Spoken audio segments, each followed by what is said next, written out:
ते गेल्या 2-3 दिवस तर राज्य शासनानं त्या ठिकाणी शासकीय दुखवटा व्यक्त केलेला होता. त्यामुळं तो प्रचार पूर्णपणे त्या ठिकाणी बंद होता आणि कैलासवासी अजितदादा पवार यांना खरं तर त्या ठिकाणी सर्व स्तरामधून हळहळ त्यांच्या निधनानंतर व्यक्त केली जात होती आणि आज सुद्धा आम्ही त्यांना भावपूर्ण श्रद्धांजली अर्पण त्या ठिकाणी केली आणि आज त्या ठिकाणी एक सभा या ठिकाणी इथे संपन्न झालेली आहे. खरं तर वेळू नसरापूर हा जिल्हा परिषदचा गट हा मुख्यत्वे राष्ट्रीय महामार्गाची लगत असणाऱ्या गावांचा मिळून त्या ठिकाणी गट झालेला आहे आणि पलीकडच्या पश्चिम भागामध्ये दक्षिण पश्चिम मधला पारवडी ते नसरापूर अशा काही गावांचा आणि त्यानंतर देखील गुंजवणी नदीच्या पलीकडच्या 3 गावांचा या गटामध्ये समावेश झालेला आहे. एकंदरीत परिस्थिती पाहिली तर या मतदारसंघामध्ये मोठ्या प्रमाणामध्ये म्हणजे पंचरंगी लढत त्या ठिकाणी होईल अशा पद्धतीची शक्यता त्या ठिकाणी आहे. सर्वच पक्ष त्या ठिकाणी आपापले उमेदवार त्या ठिकाणी उभे केलेत आणि एकंदरीत सर्वच प्रचार आता अंतिम टप्प्यामध्ये त्या ठिकाणी आले. जिल्हा परिषद आणि पंचायत समिती दोन्ही राष्ट्रवादीमध्ये एकाच घरामध्ये दिलेला आहे आणि मतदारांमध्ये भरपूर नाराजी यावर मत काय?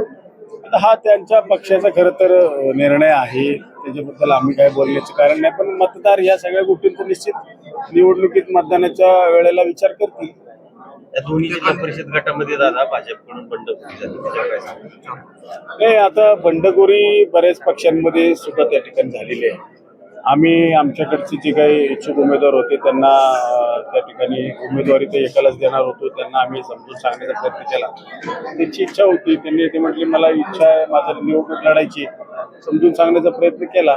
पक्षाने सुद्धा सांगितलं, आम्ही व्यक्तिगत सांगितलं, त्यांनी त्या ठिकाणी निवडणूक अर्ज कायम ठेवलेला आहे. आता शेवट उमेदवार पक्षाचे जे आहेत भारतीय जनता पक्षाची, त्यामध्ये पोपटराव सुके असतील, त्याचप्रमाणे अमोल शेळेंकर असतील आणि ज्ञानेश्वर पांगारे असतील, एक सक्षम उमेदवार देण्याचा भारतीय जनता पक्षाने प्रयत्न केलेला आहे आणि निश्चित उमेदवारांना मसदी क्रमांक 1चं मतदान या ठिकाणी या मतदारसंघामध्ये मिळेल.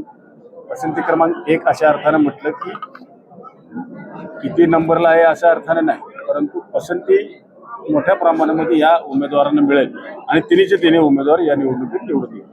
आता नसरापूरमधून एक सूर म्हटलं जातं की जे जुने भाजपचे लोक आहेत त्यांच्या अजून कुठल्याही प्रकारे त्यांना या प्रचारामध्ये सामील केलेलं नाही, ते नाराज वर्ग आहेत असं दाखवतं. आमच्याबरोबर सगळे भाजपचे लोक आहेत जुने.